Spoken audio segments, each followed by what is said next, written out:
answers to questions I've been wondering. Don't we make it so hard?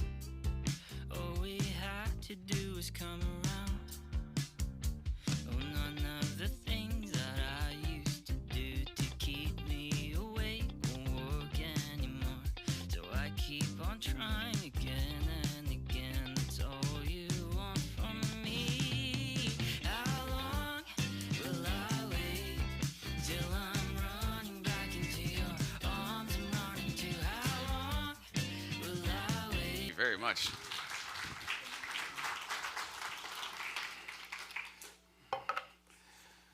All right.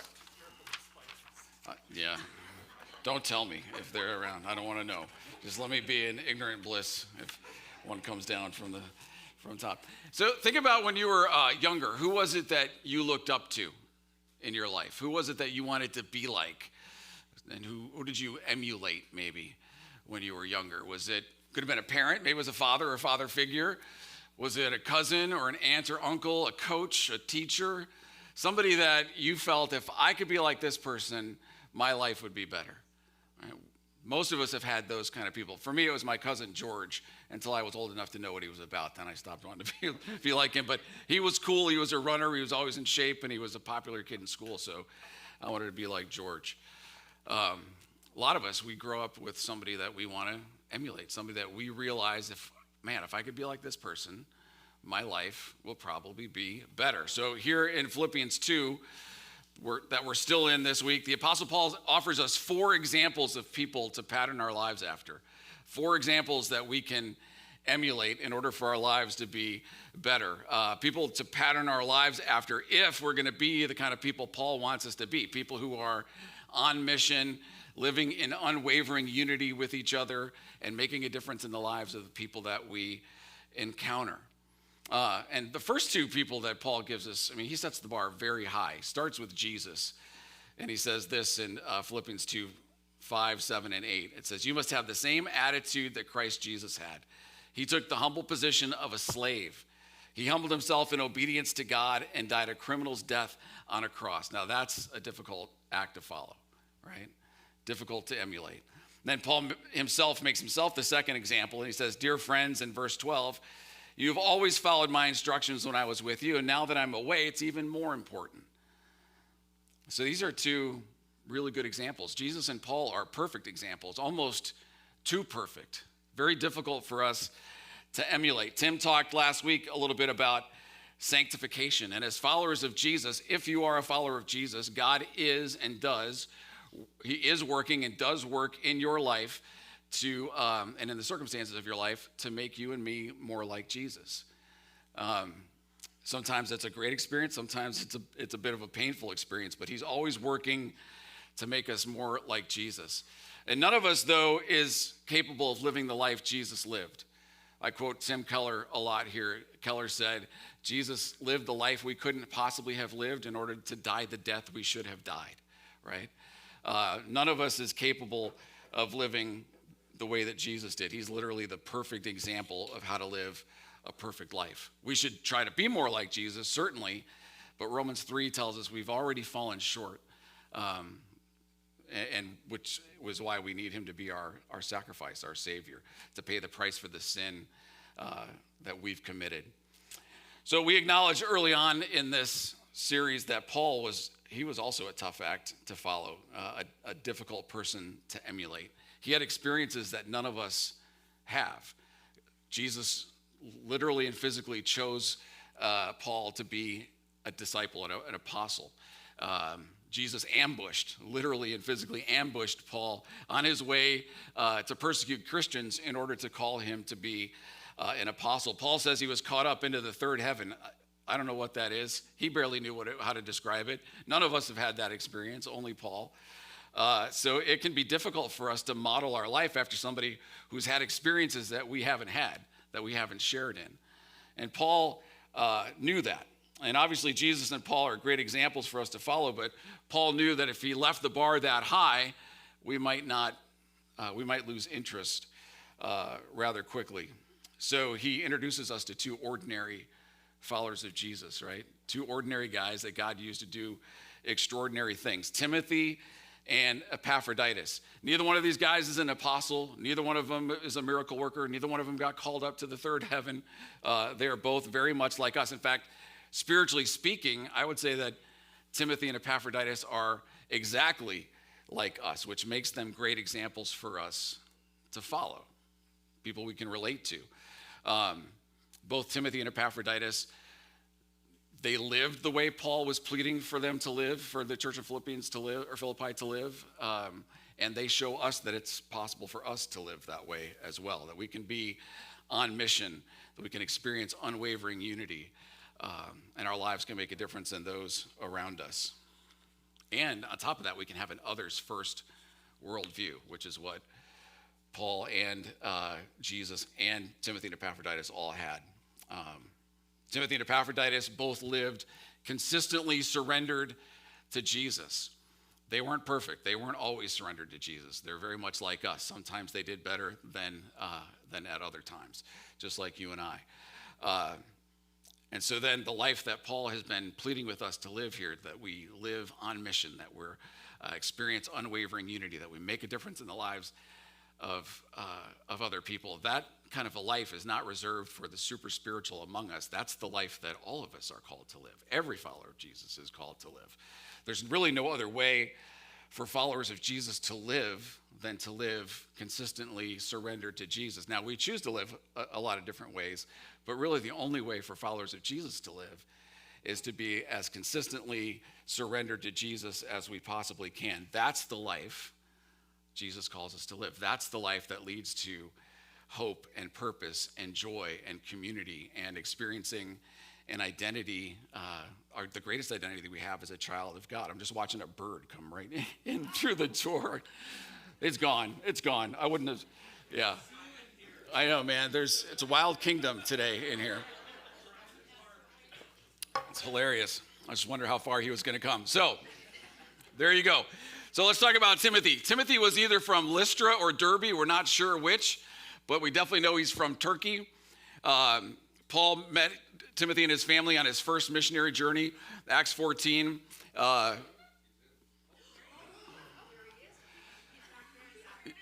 Where is he?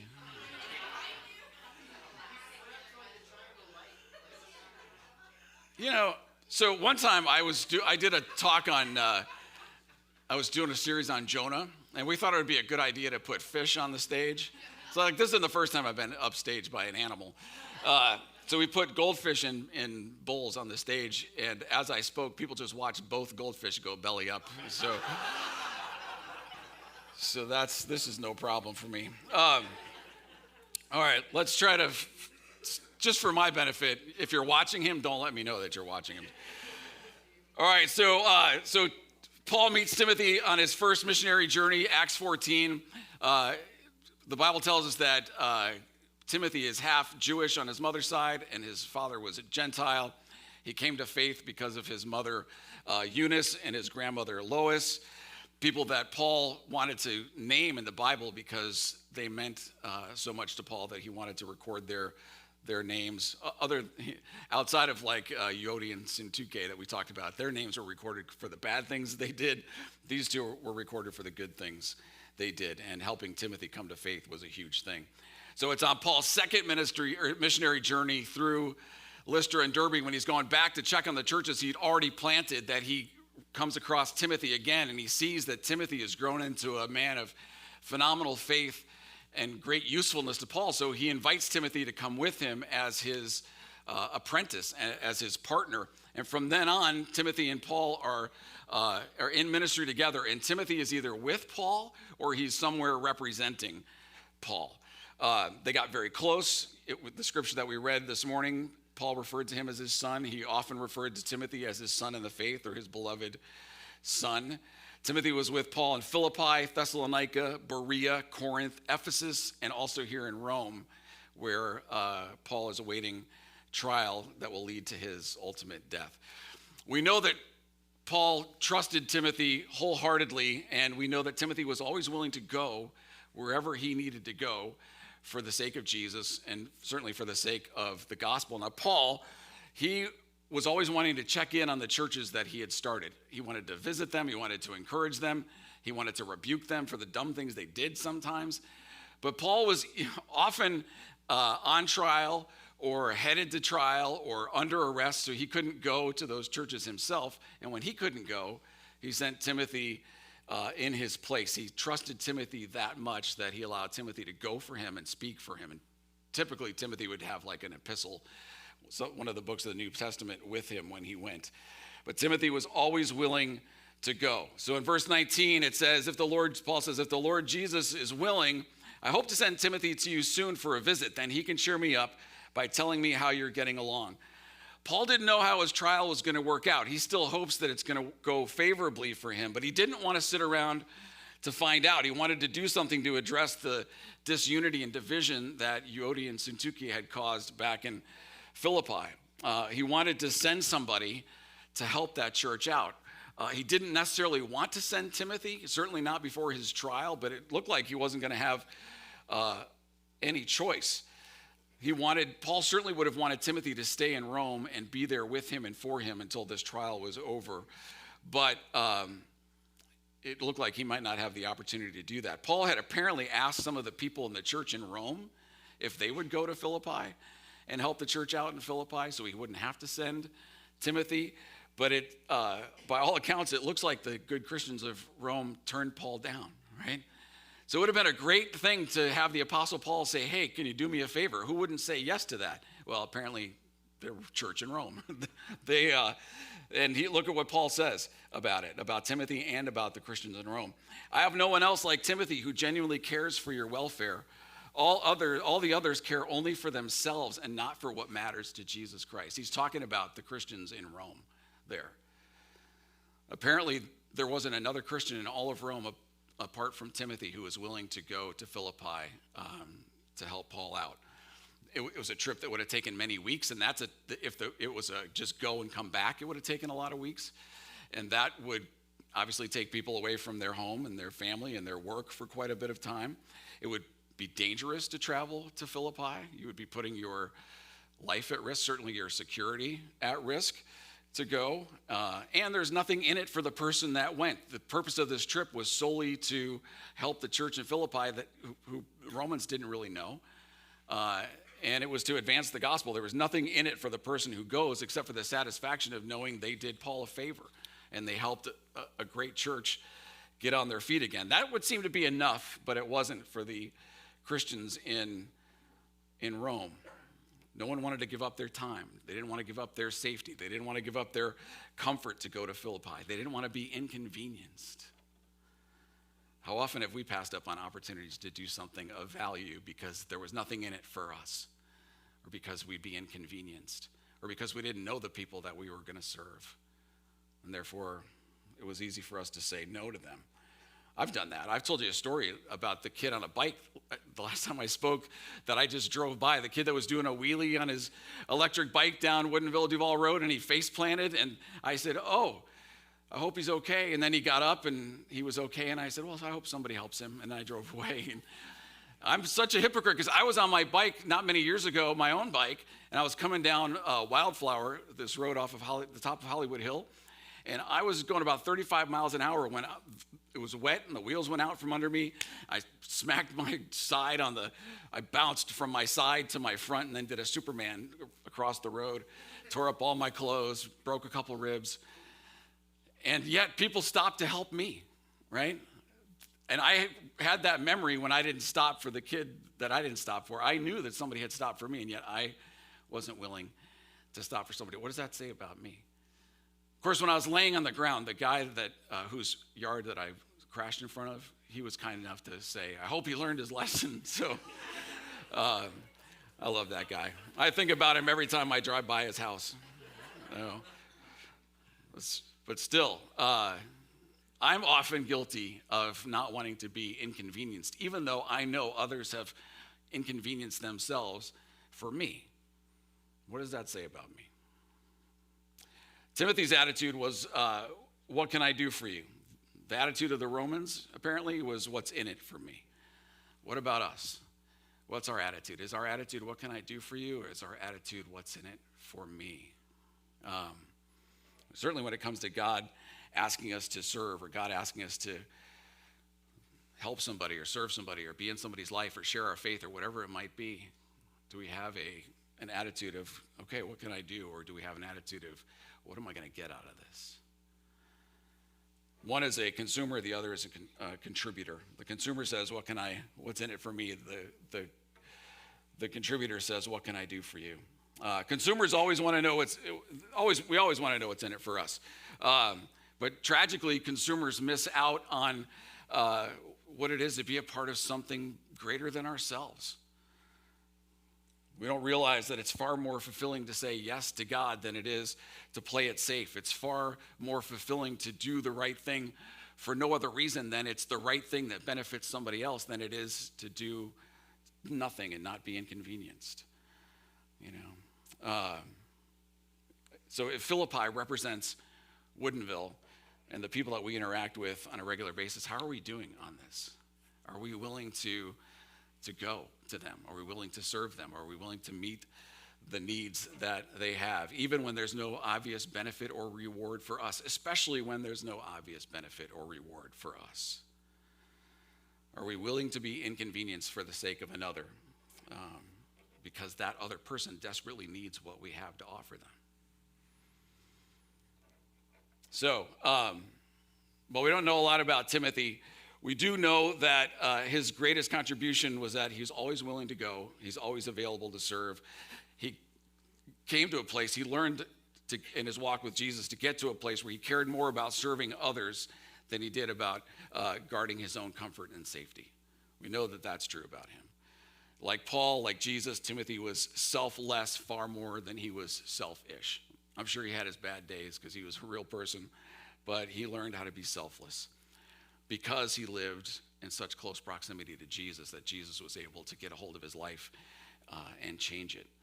And that's true with us too. When we consistently surrender our lives to Jesus, we end up, just by the nature of surrendering to Jesus, we end up in intimate proximity to Jesus, close proximity to Jesus, dangerous proximity to Jesus, close enough to where he can reach us and touch us and influence our lives and change us and even guide us, right?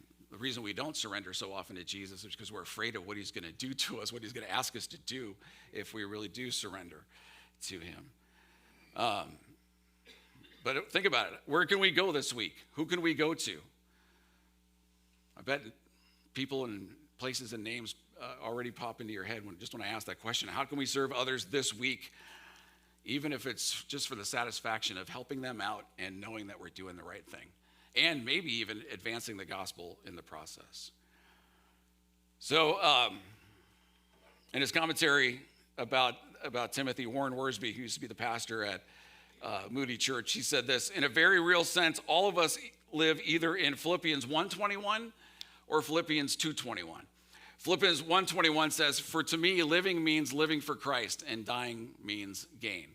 Philippians 2:21 is, all others care only for themselves and not for what matters to Jesus Christ. Which is true of us most often. Are we 1:21 or 2:21? There's life in 1:21. Our soul withers away and dies in 2:21, for sure. What would it take for us to be Philippians 1:21 followers of Jesus? Branches has to be a 1:21 church. We have to be a church that exists for Jesus. We exist to share Jesus and make him known and to help each other grow in our relationship with Jesus, for sure. And Timothy, he lived there. He lived in 1:21. He lived for Jesus first and foremost. Again, he's willing to go when no one else was. Because he lived in intimate proximity to Jesus, he was becoming more like Jesus. And because living in intimate proximity to Jesus was teaching him how to have an others-first worldview. What about us? When the opportunity presents itself to love our neighbors, what do we do? What do we say? Is it yes, because we live for Jesus, or do we leave it for somebody else to do? Like I did with that kid on the street. Somebody else will do it. Someone else may never come along to do what we have an opportunity to do right now. Verse 24, "But Timothy has proved himself like a son with his father. He has served with me in preaching the good news." Can we see ourselves in Timothy at all here? Are we emulating his willingness to say yes and to go to be selfless? Would we leave safety and comfort behind if it meant God would use us to transform lives and alter eternities? It starts by surrendering to Jesus on a regular basis, investing in a community like this, being in a group and putting others first, which we can't possibly do. We can't just say, okay, I'm going to put others first and just muster our way through that. The only way that we will really put others first and serve them is if we surrender to Jesus and live close enough to Jesus that our lives start looking more like his life. William Barclay says, Timothy's great quality was that he was always willing to go anywhere to serve Jesus. That's really the only way for followers of Jesus to live, to go anywhere and do whatever in order to serve Jesus. So, Epaphroditus, let's look at him. Paul switches gears. He said, meanwhile, I thought I should send Epaphroditus back to you. He's returning Epaphroditus. He's a true brother, a co-worker, and a fellow soldier. He was your messenger to help me in my need. So the Philippian church had a special place in Paul's heart. We've said that from the very beginning. It was the only, if not one of a few churches that actually took care of Paul when they could. So they never took Paul for granted. They never forgot what he did. He brought the gospel to Philippi, and that changed their lives forever. So they encouraged him when they could, and they sent him gifts when they could. And so they sent Epaphroditus to do both, to encourage Paul while he's in prison, and to bring him a gift, bring Paul a gift of a financial gift. So when they heard that he was under arrest, they didn't hesitate to act. They went right to Paul and by sending Epaphroditus. The fact that Epaphroditus volunteered to go to Paul says a lot about the kind of person Epaphroditus was. He had a bias for action, right? He was ready to go. He didn't leave the task for somebody else to do. He was going to do it himself because he saw the need. Epaphroditus was a person who met the obvious need when he saw it, even if it cost him something to do so. Not everybody's willing to do that. I used to sit outside of the Starbucks next to Mongolian Grill, where Molbach's used to be across the street from. Sadly, isn't anymore. But I would sit out there and read and work and whatever. And years ago, there was a guy that used to tool around Woodinville on an electric wheelchair. And he came cruising by, and he had like stickers and flags and stuff on it. And a lot of people knew who he was. So he came by that spot, and he was trying to go across the street. And as he navigated the curb, he missed the slope, hit the curb, and he fell over, and he's laying in the street. And I wasn't the closest person to this guy, but I kind of looked to see, like, okay, who's going to go help? And nobody did. So I went. I'm redeeming myself now. I went, and I got there, and I was the first one there. And then when I got there, other people came, and we got that big thing up. And we'll often just watch, even in the midst of an obvious need in our culture. We were at Sophie's graduation on Thursday night, and there were two medical emergencies that happened like simultaneously. One woman had a seizure, and then like 5 feet away, another woman had a seizure right after. And I was talking with the teachers that were right in the middle of it, and the teachers had to block what was happening from people who were not interested in helping, but interested in filming what was happening. And so we want to film things, and we want to watch, but we don't want to do anything. And not only were they filming stuff, they were upset that this lady had vomited on their seats, and now where were they going to sit? That's what we're up against. That's our culture. And I'm part of the problem, right? So what about us? Does our investment in branches in this church, does our relationship with Jesus cause us to be people who have a bias for action when we see the obvious need? Are we willing to meet it, even if it costs us something to do so? And most often what it's going to cost us is only our time and a little bit of energy, and not much more than that. Where is Jesus asking us to go? Who is he asking us to serve? What is he asking us to do? Where can we display a bias for action this week in our lives, this summer? Epaphroditus, he's willing to say yes. He's willing to go. He was also selfless like Jesus and Timothy and Paul. He had learned selflessness, no doubt, the only way that you can, by living in intimate proximity to Jesus. Followers of Jesus, by the way, we should be known as people who have a bias for acting quickly to meet the obvious need. Branches should be that kind of church. and hopefully will more and more be that kind of church. So not only had Epaphroditus learned to be selfless and have a bias for action, he was also brave. He volunteered to take a risky trip from Philippi to Rome, and not only did he, that was dangerous, it was risky for him to take that trip. They also gave him a large sum of money. That made it dangerous for him to go because now he's a target of bandits and thieves. So he was brave for taking the journey. He's also brave for aligning himself with Paul. Paul's on trial in prison for his life because he's a follower of Jesus, because he believes that Jesus is the Son of God and died to take away the sins of the world. He believes the gospel is true. Epaphroditus believes every single thing that Paul believes. So going to a person who's on trial for their life and saying, I stand with this guy and believe everything he says, is inherently risky. So it was risky for Epaphroditus to stand with Paul, but he did it anyway because he was brave. And then Paul said this about Epaphroditus: he's a true brother, co-worker, fellow soldier. Epaphroditus is a great picture of a balanced follower of Jesus. I don't hear this much anymore, but like for the last 20 years, there were conversations about churches that were either like, we're a teaching church or we're a seeker church, and like they never liked each other very much, and they were different. Teaching churches are churches that teach the Bible and inform Christians about what's in the Bible. Seeker churches are churches that create comfortable environments for unchurched people to come in and hear the gospel. We would think that teaching churches are great, and they are, as long as what we're teaching gets put into practice. There are a lot of teaching churches where there's just a bunch of people with a lot of information that haven't done a whole lot with it. Whereas in a seeking church, in fact, in seeking churches, the teaching churches would say, well, those churches are a mile wide and an inch deep. And that can be true. But if they're seeing people come to faith, then that can also be a great thing. We should be both. That's my point. Shouldn't be one or the other. You should be both. Branches is both. We're going to do stuff. We are doing stuff like our concerts and our block party. These are things we're going to do to Alpha, to welcome in our community. But we're also going to do things that help all of us, including the people we're inviting in, take next steps so that we can grow deeper in our relationship with Jesus and grow in community and relationship with one another. So we want to be both a great teaching and an outreach-oriented church. Epaphroditus, he was balanced. He cared about both himself. He was a true brother, which means he was committed to community. He put the needs of the church, his own church, ahead of himself. And we know he did that because he took this trip to Rome.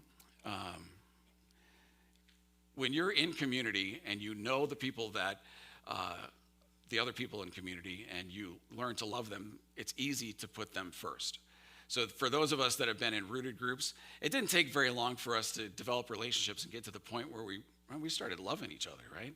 When you're in that kind of an environment, it's like this far. It's a very small step to saying, yes, I'm willing to do what's best for them, even if it costs me something, because we love them. If you haven't had that experience, that's why Tim said, man, get in a group.